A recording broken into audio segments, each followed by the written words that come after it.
Hello everyone. आज की इस क्लास में एमपी असिस्टेंट प्रोफेसर एग्जाम के लिए हाल ही परीक्षाओं में जिन नए प्रश्नों को शामिल किया गया है, जो नए प्रश्न पूछे गए हैं, उनसे संबंधित प्रश्नों को कराया जाएगा। टोटल जो प्रश्न रहने वाले हैं, ये 500 प्रश्न रहने वाले हैं। क्लास शुरू हो इससे पहले आप सभी इस वीडियो को ज़्यादा से ज़्यादा लोगों के साथ शेयर जरूर कर दीजिए। एक इन्फॉर्मेशन है, समाजशास्त्र से संबंधित सभी परीक्षाओं के लिए यहाँ पर प्रैक्टिस सेट एंड सोशियोलॉजी के नोट्स पीडीएफ फॉर्मेट में प्रोवाइड कराए जा रहे हैं। इससे संबंधित जानकारी के लिए यहाँ पर एक व्हाट्सएप नंबर दिया गया है, जिस पर आप मैसेज करके पूरी जानकारी ले सकते हैं।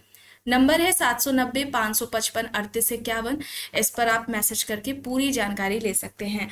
बात की जाए समाजशास्त्र के नोट्स की, तो ये नोट्स आपको आपके सभी परीक्षाओं को ध्यान में रखकर तैयार किया गया है। ये सारे टॉपिक्स आपको इन नोट्स में मिल जाएंगे। वन लाइनर वाले भी नोट्स यहाँ पर हैं।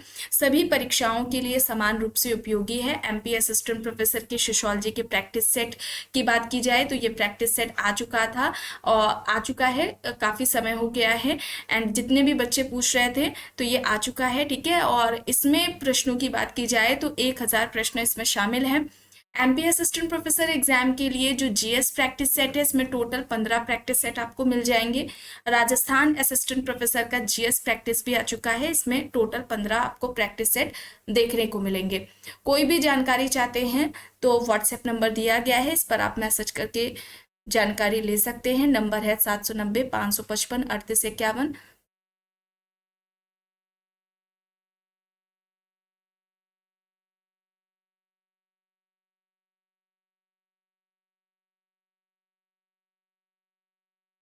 ओके, यहाँ तक हो गया। तो चलिए यहाँ से शुरू करना है। प्रश्न है, भाषीय अल्पसंख्यकों को उपलब्ध कराई गई सुरक्षा से संबंधित सभी मामलों की जांच के लिए भाषीय अल्पसंख्यक आयोग की नियुक्ति संविधान के किस अनुच्छेद के अंतर्गत की गई है? यहाँ पर अनुच्छेद हैं 348, 349, 350 और 351।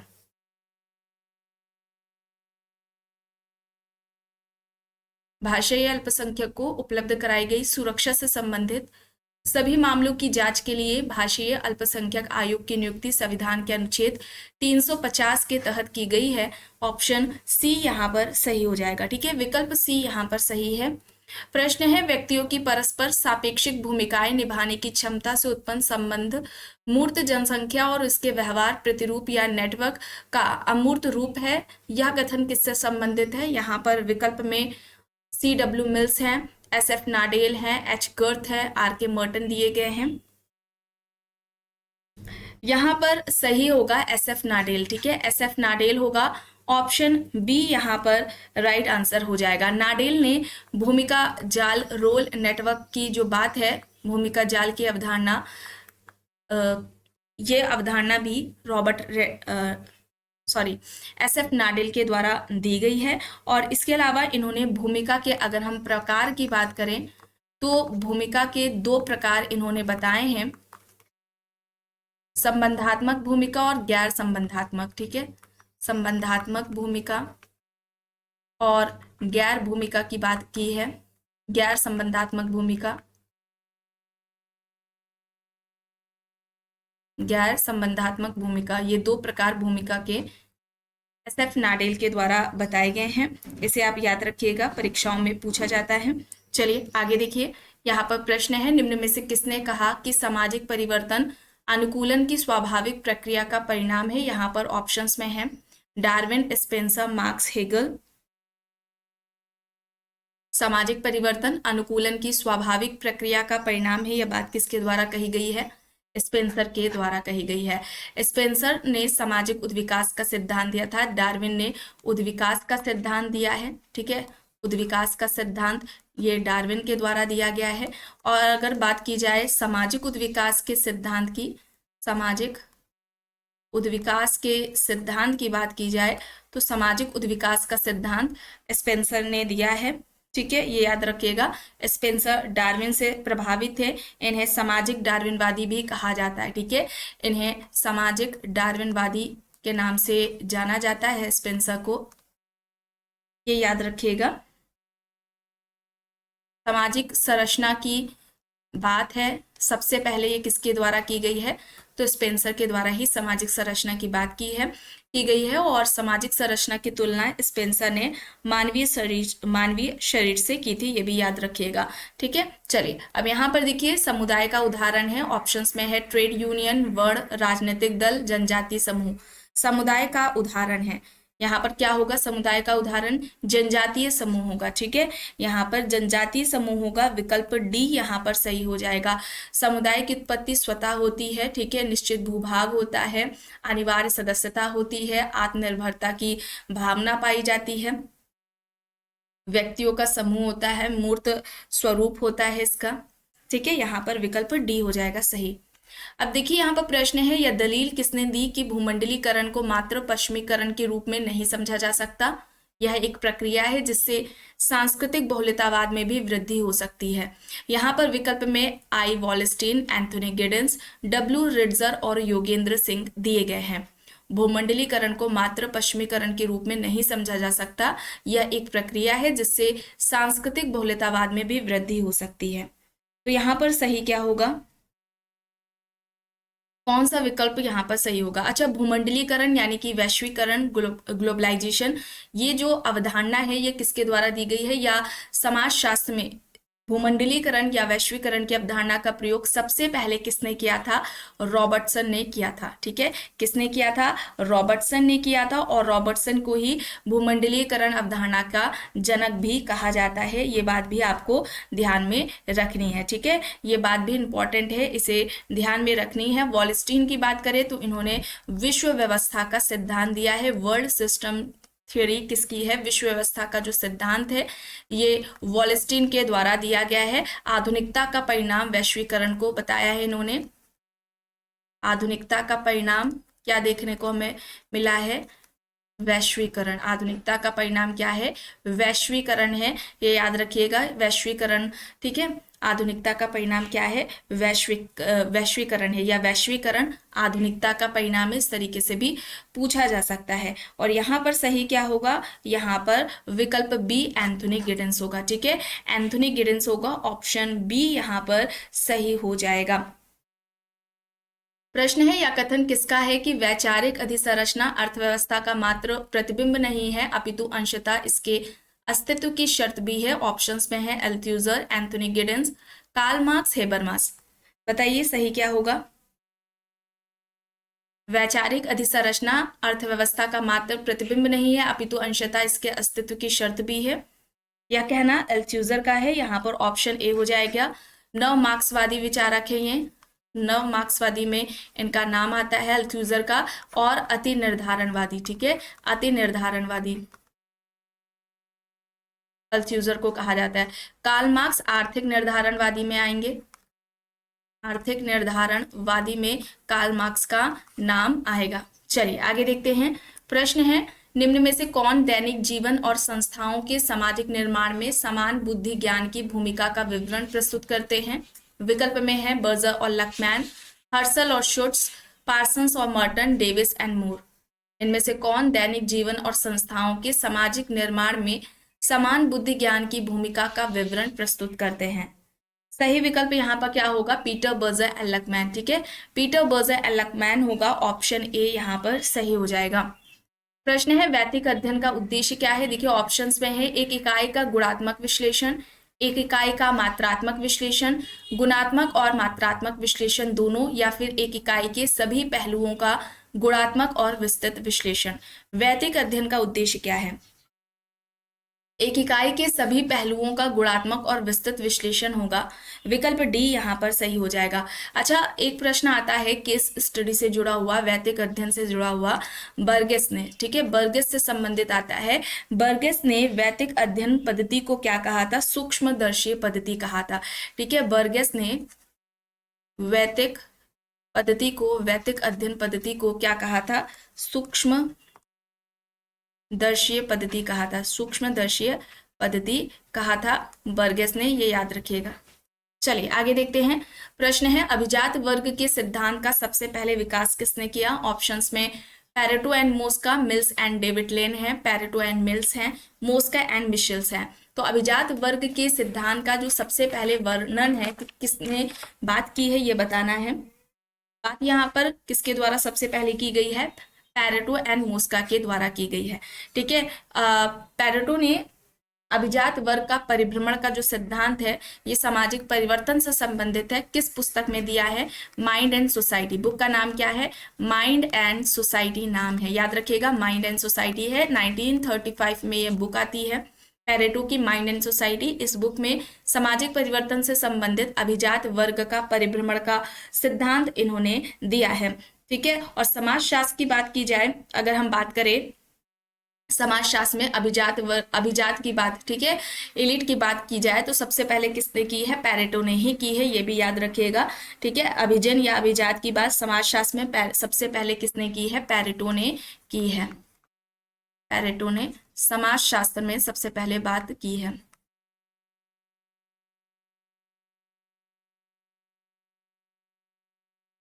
अभिजन या अभिजात की। अभिजन की बात करें, अभिजन हम किसे कहेंगे, तो अभिजन से तात्पर्य यह है कि समाज में कोई भी उच्च स्थिति प्राप्त व्यक्ति को हम कहेंगे। ठीक है, जिसका स्टेटस ऊंचा हो या समाज में सम्मानित व्यक्ति को हम क्या कहेंगे, अभिजन कहेंगे। लेकिन पैरेटो की जब बात आती है तो पैरेटो ने राजनीति क्षेत्र में अभिजन की बात की थी। ये इंपॉर्टेंट है, ध्यान रखिएगा, पैरेटो ने राजनीतिक क्षेत्र में अभिजन की बात की है। ठीक है, राजनीति क्षेत्र में अभिजन की बात की है पैरेटो ने, इसे इंपॉर्टेंट है, याद रखिएगा। दो तरह के अभिजन की बात की है, शासक वर्ग और गैर शासक वर्ग। ठीक है, दो वर्ग बताए हैं, शासक वर्ग है, ठीक है, शासक वर्ग है जिसे रूलिंग क्लास कहते हैं। ठीक है, रूलिंग क्लास और दूसरा है गैर शासक वर्ग। ये दो वर्ग अभिजात के किसने बताए हैं, नॉन रूलिंग क्लास। ठीक है, नॉन रूलिंग क्लास हो जाएगा और ये जो बात है ये पैरेटो के द्वारा बताए गए हैं। और अगर हम बात करें शासक वर्ग की, ठीक है, शासक वर्ग की बात करें, शासक वर्ग की जो अवधारणा है, ठीक है, यह अवधारणा, मूल अवधारणा शासक वर्ग की किसके द्वारा दी गई है, मोस्का के द्वारा दी गई है। इंपॉर्टेंट है, ध्यान रखिएगा, शासक वर्ग की मूल अवधारणा किसके द्वारा दी गई है, मोस्का के द्वारा दी गई है। ठीक है, क्लियर। जितने भी फैक्ट्स आपको बताए जाते हैं ये परीक्षा की दृष्टि से उपयोगी होते हैं, महत्वपूर्ण होते हैं, इस तरीके से परीक्षाओं में पूछा जाता है, तो इन्हें नोट जरूर कर लिया करिए और समय समय पर रिवाइज करते रहा करिए। चलिए, अब यहाँ पर देखिए प्रश्न है, निम्न में से कौन इस विचार का समर्थन करता है कि सामाजिक संरचना लगभग स्थिर और अपरिवर्तनीय है, जबकि इसका गुणात्मक स्वरूप गतिशील और परिवर्तनीय है। यहाँ पर विकल्प में है A.R. Radcliffe, Brown, S.F. Nadel, Malinowski, C. Levi Strauss. बताइए यहाँ पर सही क्या होगा, यहाँ पर सही विकल्प क्या होगा, सामाजिक संरचना लगभग स्थिर और अपरिवर्तनीय है जबकि इसका गुणात्मक स्वरूप गतिशील और परिवर्तनीय रहा है। यहाँ पर सही विकल्प होगा रेडक्लिफ। यहाँ पर सही विकल्प क्या हो जाएगा, सही विकल्प क्या होगा, नाडेल होगा। ठीक है, SF नाडेल होगा, ऑप्शन बी यहाँ पर सही हो जाएगा। अब यहाँ पर देखिए प्रश्न है, सामाजिक प्रतिमान के रूप में बारंबार होने वाले परिस्थिति के परिवर्तन को क्या कहा जाता है। विकल्प में यहाँ पर है परिस्थिति समूह, परिस्थिति संघर्ष, सामाजिक परिस्थिति या फिर परिस्थिति क्रम। तो यहाँ पर सही क्या होगा, सामाजिक प्रतिमान के रूप में बारंबार होने वाले परिस्थिति के परिवर्तन को हम क्या कहेंगे, परिस्थिति क्रम कहेंगे। परिस्थिति क्रम की अवधारणा किसके द्वारा दी गई है, मर्टन के द्वारा दी गई है। व्यक्ति अपने लाइफ में, अपने जीवन में एक के बाद एक जिन परिस्थितियों को ग्रहण करता है उसे ही हम क्या कहेंगे, परिस्थिति क्रम कहेंगे। चलिए, अब यहाँ पर देखिए प्रश्न है, निम्न में से कौन सा विचार सामाजिक परिवर्तन का सबसे प्राचीन विचार है। चक्रीय, रैखिक, उद्विकासवादी, द्वंद्वात्मक यहाँ पर विकल्प है। सामाजिक परिवर्तन का सबसे प्राचीन विचार कौन सा है, किसे माना जाएगा, उद्विकासवादी को माना जाएगा। ठीक है, यहाँ पर क्या हो जाएगा, सी हो जाएगा सही। यह कथन किसका है कि भूमिका परिस्थिति का गतिशील पहलू है, जहां परिस्थिति का संबंध प्रतिष्ठा से और भूमिका का संबंध निष्पादन से है। विकल्प में है यहाँ पर Ralph Linton, R.K. Merton, Max Weber, P.L. Kendall. तो देखिए अगर यहाँ पर स्टेटस एंड रोल की बात आई है, परिस्थिति एवं भूमिका इंपॉर्टेंट है, ध्यान से सुनिएगा। परिस्थिति प्लस भूमिका, परिस्थिति और भूमिका की जो सबसे पहले बात है, ठीक है, सबसे पहले बात आए या फिर परिस्थिति एवं भूमिका की अवधारणा की बात आए, ठीक है, या व्यवस्थित तरीके से वर्णन की बात आए, व्यवस्थित वर्णन की बात आए तो वो किसके द्वारा किया गया है, वर्णन की बात आए, व्यवस्थित वर्णन की बात की जाए तो ये रॉल्फ लिंटन के द्वारा की गई है। ठीक है, प्रस्तुति भूमिका की अवधारणा लिंटन ने दी है, सबसे पहले प्रस्तुति भूमिका की बात लिंटन ने की है, और व्यवस्थित वर्णन भी लिंटन के द्वारा ही किया गया। अच्छा, किस पुस्तक में किया है, एक प्रश्न ये आता है, द स्टडी ऑफ मैन। ठीक है, द स्टडी ऑफ मैन ये बुक है। अब ये बुक कब आती है, 1936 में आती है। एक प्रश्न इस तरीके से भी बनता है, ये याद रखिएगा। प्रस्तुति के दो प्रकार भी इन्होंने बताए हैं। ठीक है, प्रदत्त प्रस्तुति है, याद रखिएगा, प्रदत्त प्रस्तुति है। ठीक है, जो व्यक्ति को जन्म से प्राप्त होती है, जैसे कि जाति हो गया, लिंग हो जाएगा। ठीक है, और दूसरी जो प्रस्तुति है ये अर्जित प्रस्तुति है, जिसे व्यक्ति अपनी योग्यता कुशलता से प्राप्त करता है। ठीक है, पढ़ लिख करके वो क्या बन रहा है, आईएएस ऑफिसर बनना है, टीचर बनना है, तो ये अर्जित प्रस्तुति में आएगा। इसे याद रखिएगा, ये दो प्रकार लिंटन के द्वारा बताए गए हैं। और यहाँ पर क्या हो जाएगा, इस प्रश्न का सही आंसर क्या हो जाएगा, रॉल्फ लिंटन हो जाएगा। ऑप्शन यहाँ पर ए हो जाएगा सही। ठीक है, विकल्प ए यहाँ पर सही होगा। ये दो प्रकार बताए हैं और इन दोनों ही प्रस्तुतियों में, ठीक है, दोनों में अंतर भी लिंटन के द्वारा ही किया गया है, ये भी याद रखिएगा। ठीक है, चलिए अब यहाँ पर देखिए प्रश्न है, निम्न में से कौन सा कथन समाजशास्त्री कल्पना के बारे में सिराइट मिल्स के विचार को निरूपित करता है।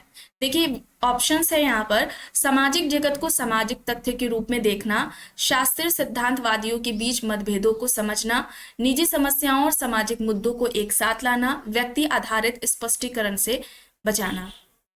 यहाँ पर क्या होगा, कौन सा कथन समाजशास्त्री कल्पना के बारे में सिराइट मिल्स के विचार को निरूपित करता है, तो यहाँ पर सही क्या होगा, निजी समस्याओं और सामाजिक मुद्दों को एक साथ लाना। विकल्प सी यहाँ पर सही हो जाएगा। ठीक है, ऑप्शन सी यहाँ पर सही हो जाएगा। प्रश्न है, निम्न में से कौन भारतीय समाज की लघु परंपरा के विख्यात सदस्य हैं। लोक कलाकार, शिक्षक, अभिजात, कुलीन, यहाँ पर ऑप्शंस हैं। कौन भारतीय समाज की लघु परंपरा के विख्यात सदस्य हैं, यहाँ पर लोक कलाकार होगा। देखिए लघु परंपरा, ठीक है, लघु परंपरा और वृहद परंपरा, ठीक है, लघु परंपरा और वृहद परंपरा का जो कॉन्सेप्ट है, ये अवधारणा है, ये किसके द्वारा दी गई है, रॉबर्ट रेडफील्ड के द्वारा दी गई है। ठीक है, रॉबर्ट रेडफील्ड ने little tradition and a great tradition का कॉन्सेप्ट दिया है। ठीक है, यहाँ पर ऑप्शन ए हो जाएगा सही। और इनकी इस अवधारणा की आलोचना में, ठीक है, इस अवधारणा की आलोचना में बहुल परंपरा की अवधारणा, ठीक है, बहुल परंपरा की अवधारणा किसके द्वारा दी गई है, एससी दुबे के द्वारा दी गई है, इसे भी ध्यान में रखिएगा। चलिए अब यहाँ पर देखिए प्रश्न है, किसने भारतीय संदर्भ में किसान आंदोलनों का अध्ययन किया है। ऑप्शंस में है David Hardiman, DN Majumdar, DN Dhanagare, SC Dube. किसने भारतीय संदर्भ में किसान आंदोलनों का अध्ययन किया है, तो यहाँ पर सही क्या होगा, यहाँ पर सही होगा डीएन धनागरे। ठीक है, डीएन धनागरे होगा, ऑप्शन सी यहाँ पर राइट आंसर हो जाएगा। डीएन धनागरे, इनकी एक बुक है पीजेंट मूवमेंट इन इंडिया के नाम से, पीजेंट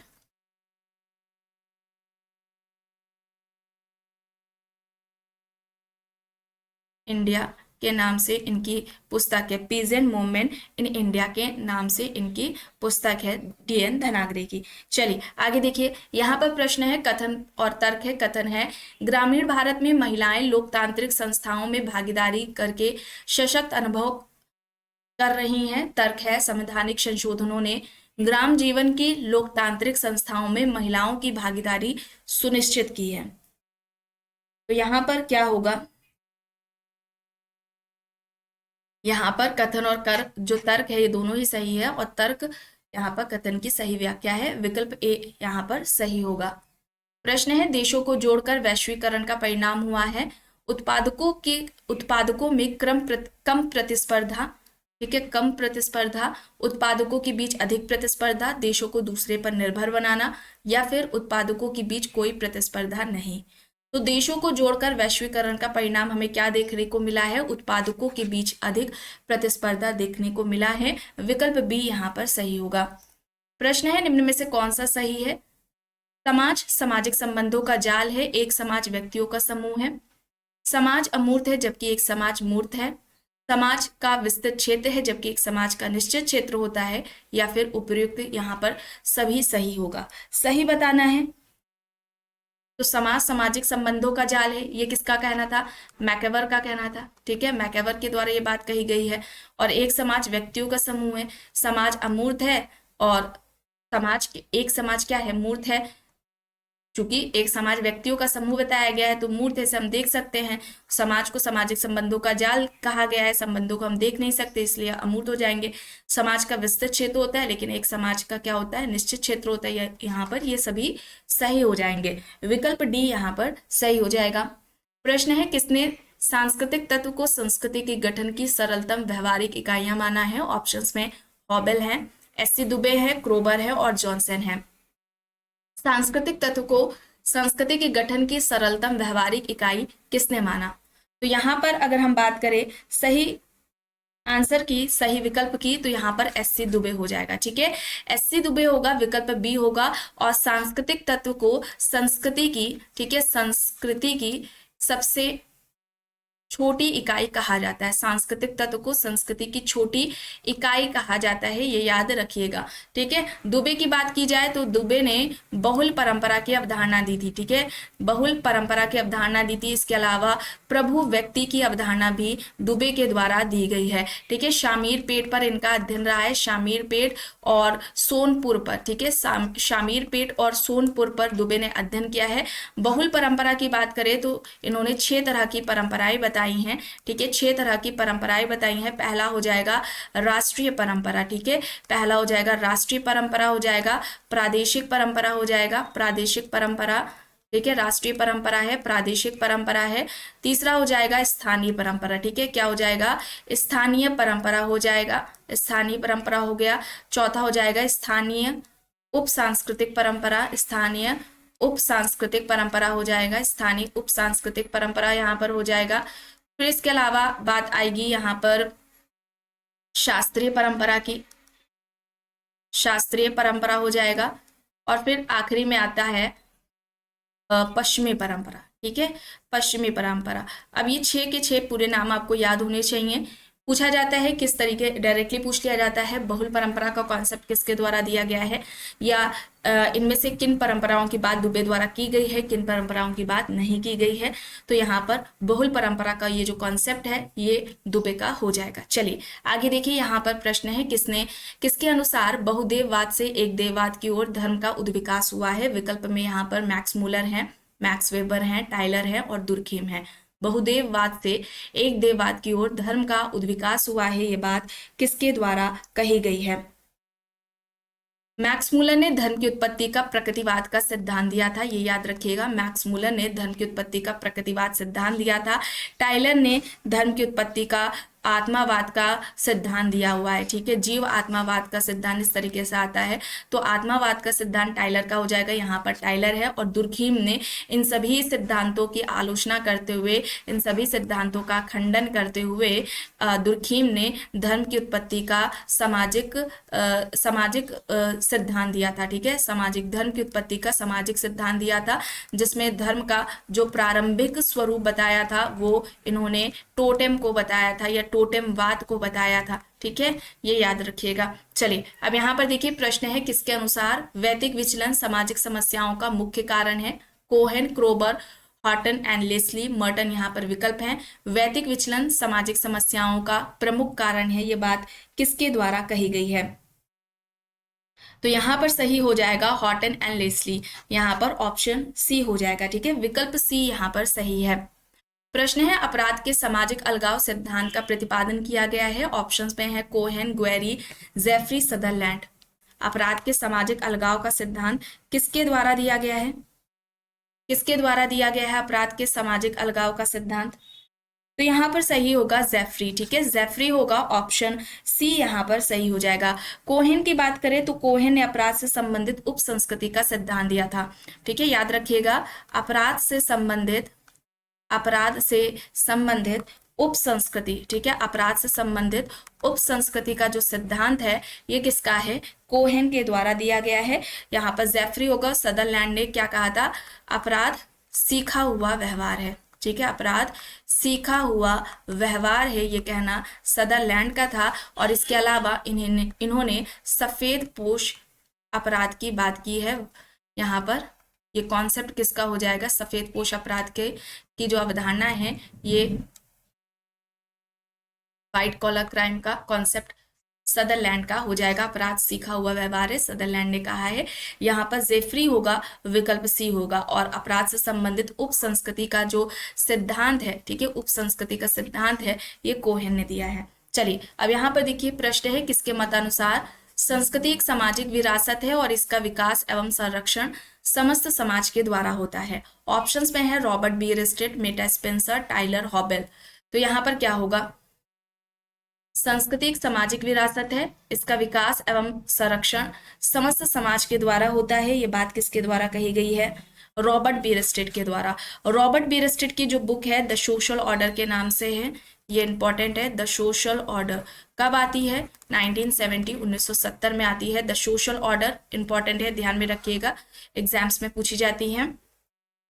गोल गधेड़ो नामक लोक नृत्य निम्न में से किस जनजाति से संबंधित है। यहाँ पर जनजातियां थारू है, नागा, कुकी और भील जनजातियां हैं।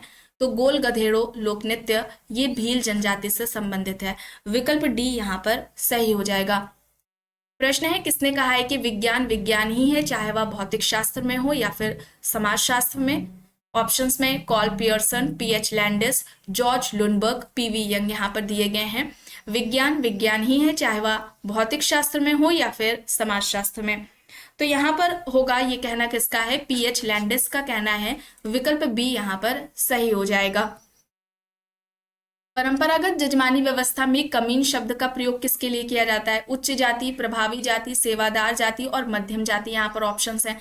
अब देखिए जजमानी व्यवस्था की बात की जाए, ठीक है, जजमानी व्यवस्था, तो जजमानी व्यवस्था की अगर बात की जाए कि ये अवधारणा किसकी है, ठीक है, ये अवधारणा के जनक कौन है, विलियम वाइजर हैं, याद रखिएगा, विलियम वाइजर, ठीक है, विलियम वाइजर है। जजमानी व्यवस्था की जो अवधारणा है वो विलियम वाइजर के द्वारा दी गई है। किस पुस्तक में दी है, तो बुक का नाम है द हिंदू जजमानी सिस्टम, ठीक है, द हिंदू जजमानी सिस्टम है, ये इनकी पुस्तक है। इस पुस्तक में इन्होंने जजमानी व्यवस्था की अवधारणा दी है।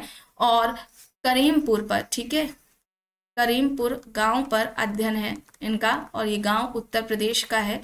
उत्तर प्रदेश के करीमपुर गांव पर अध्ययन करके जजमानी व्यवस्था की अवधारणा दी थी। जजमान उसको कहा था इन्होंने जो सेवा लेती है, ठीक है, सेवा लेने वाली जाति को इन्होंने जजमान कहा। कमीन शब्द का प्रयोग किया था सेवादार जाति के लिए, ठीक है, कमीन का प्रयोग सेवा देने वाली जाति के लिए क्या, ये इंपॉर्टेंट है, इसे याद रखिएगा, ठीक है। चलिए अब यहाँ पर देखिए प्रश्न है, पार्सन्स ने अपनी किस पुस्तक में सामाजिक संरचना के प्रमुख प्रारूपों का वर्णन किया है। यहाँ पर पुस्तकें हैं the division of labour in society, the social system, the rules of sociological methods, family socialisation and interaction process. तो यहाँ पर किस पुस्तक में पार्सन्स ने सामाजिक संरचना के प्रमुख प्रारूपों की बात की है, द सोशल सिस्टम। ये आती है 1951 में, 1951 में ये पुस्तक आती है। प्रश्न है, समाजीकरण के लिए तनाव प्रबंधन को आवश्यक तत्व किसने बताया, कूले, पार्सन्स, महावरर, दुर्खिम। यहाँ पर विकल्प है। समाजीकरण के लिए तनाव प्रबंधन को आवश्यक तत्व किसके द्वारा बताया गया है, तो यहाँ पर पार्सन्स हो जाएगा, ठीक है, पार्सन्स, विकल्प बी सही है। और समाजीकरण के दो प्रकार इन्होंने बताए थे, ठीक है, समाजीकरण के दो प्रकार बताए हैं, ठीक है, दो इन्होंने, पहला जो प्रकार बताया है प्राथमिक समाजीकरण का बताया है, प्राथमिक समाजीकरण हो जाएगा। और दूसरा जो प्रकार इन्होंने बताया है ये द्वितीयक हो जाएगा, द्वितीयक समाजीकरण, ये याद रखिएगा। चलिए आखिरी प्रश्न देखिए, किसका कहना है कि परिवार व कारखाना है जहां व्यक्तित्व का उत्पादन होता है, कूले, मैलिनोवस्की, मैक्स वेबर, पार्सन्स। यहाँ पर विकल्प हैं। परिवार व कारखाना है जहां व्यक्तित्व का उत्पादन होता है, ये किसके द्वारा बात कही गई है, पार्सन्स के द्वारा की गई है। और पृथक नाभिकीय परिवार, ठीक है, पृथक नाभिकीय परिवार की जो अवधारणा है ये अवधारणा भी पार्सन्स के द्वारा ही दी गई है, इसे भी ध्यान में रखिएगा। तो आज की इस क्लास में बस इतना ही। आई होप ये आपको पसंद आई होगी। अगर पसंद आई है तो प्लीज लाइक करिएगा, कमेंट करके जरूर बताइएगा। चैनल पर अगर आप नए हैं तो चैनल को भी जरूर सब्सक्राइब कर लीजिएगा, एंड इस वीडियो को जितना हो सके ज्यादा से ज्यादा लोगों के साथ शेयर भी जरूर करिएगा।